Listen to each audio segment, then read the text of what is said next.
How's it, golf fans? Reid, Fowler here in the DK Live studios for our next course preview and the second major of the year, the US Open at Shinnecock Hills. This Long Island course is one of the most famed places in golf lore. This will be the 5th time Shinnecock will host the US Open and will also host in 2026. As one of the most famed places in golf lore, it has also hosted a number of US Am Opens, both men and women's, as well as the Walker Cup. Recent updates include adding close to 450 yards of distance and narrowing of fairways with hip tall fescue to ensure those who are inaccurate off the tee will get penalized. Having said that, the average width of the fairways are around 41 yards, which is fairly wide by US Open standards.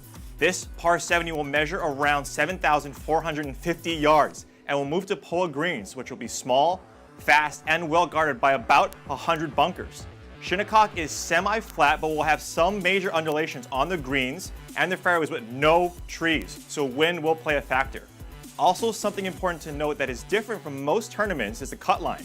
This week it will be top 60 in ties when it's usually top 70 in ties. Like every US Open, a complete game from tee to green is necessary. Guys will also need to be elite around the greens, being able to scramble and get up and down, mitigate those big numbers, and get through key stretches of holes unscathed like 9 through 11 will be important this week. I'm also looking at bogey avoidance and players who do well on the wind. One of my favorites this week is Jason Day.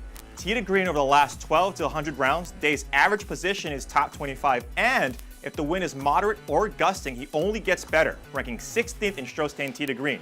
Over the last 8 rounds, Day ranks 9th in short game, but over the last 12, 24, 36, 50, and 100 rounds, Day ranks number 1 overall in strokes gained short game.